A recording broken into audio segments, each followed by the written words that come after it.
Well, hello, people of Maui. Shown such absolute incredible courage. And that's not hyperbole. I want you to know, on behalf of the United States of America, all the nation, the American people stand with you. Governor Josh Green, you've been incredible from the day we've spoken on this. You've been way ahead of the curve.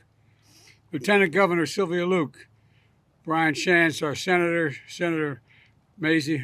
By the way, Maisie, I told my granddaughter, whose name is Maisie as well, she said, that's why I like her. Anyway, but her name is Maisie as well.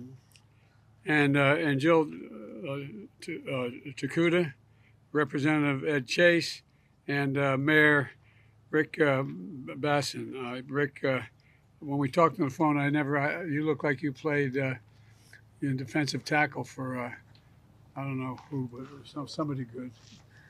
But at any rate, I want to thank you for your leadership and during this unimaginable tragedy. America's deadliest wildfire in over a century. And Jill and I have what's left, walked Front Street, what's left of it. We've surveyed the damage from the air as well. The devastation is overwhelming.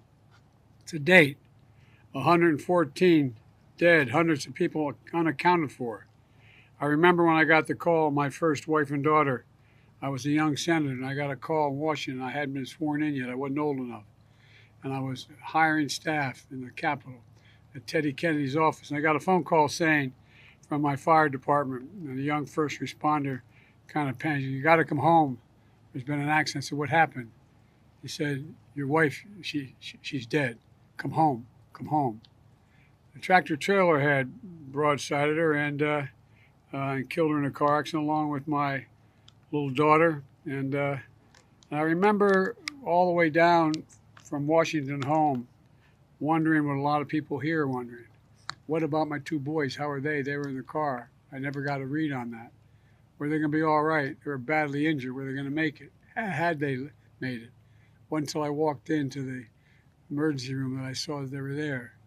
The difference between knowing somebody's gone and worrying whether they're available to come back are two different things, you know. And I remember one of the people who helped me the most was Danny Inouye. He helped bring me back, so I know the feeling that as many of the people in this town, this community, that hollow feeling you have in your chest like you're being sucked into a black hole, wondering, will I ever get by this? You know, and it's one thing to know, but it's quite another thing to have to wait to wonder whether your family member is going to be okay. Imagine being a parent wondering whether your child is, where he is. I remember, as I said. What's the boss's name? I said, how you doing, pal?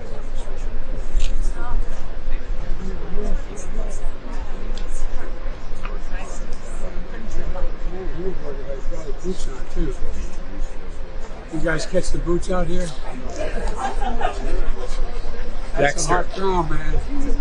I don't want to compare difficulties, but we have a little sense, Jill and I, what it's like to lose a home. Years ago, now 15 years ago, I was in Washington doing Meet the Press. It was a sunny Sunday, and lightning struck at home on a little lake that's outside of our home, not a lake, a big pond, and hit a wire and came up underneath our home into the heating ducts, the air conditioning duct. To make a long story short, I almost lost my wife, my 67 Corvette, and my cat. But all kidding aside, I watched the firefighters, the way they responded. You know, there's an old expression. I grew up right across the street from a fire hall in Claymont, Delaware. And the expression is, God made man, then he made a few firefighters. You're all crazy, thank God. The only people who run into flames to help other people. And they ran into flames to save my wife and save my family. Not a joke. The smoke, and the firefighters here can tell you, sometimes smoke is so thick from the windows out, it was that thick inside the home. And we were insured. We did not have any problem, but being out of our home for a better part of a year was difficult. Many of you have lost family, not even sure where some are. I've had a similar experience. I was a young senator being taken care of, not a joke, by Danny Inouye, who was my mentor. I was 29 years old. I wasn't old enough to be sworn in as a senator yet. And by the way, for 36 years, I was listed as the poorest man in Congress, so I didn't get there based on my income. And what happened was, I was down in Washington interviewing for staff. After I was elected on December 18th, before I was sworn in, and I got a phone call from my fire department saying they had to come home immediately. There had been an accident. A tractor trailer had broadsided my wife Christmas shopping with my 3 children. She was killed, my baby was killed, and my 2 boys were thought not to make it initially. So I have a little bit of a sense what it's like driving from Washington to Wilmington, 150 miles, wondering what in God's name is it going to be like when I get to the hospital. I don't want to do anything out of line here, but if anyone would like to speak with me when this is over, I'll stay around, because I just want you to know we really care.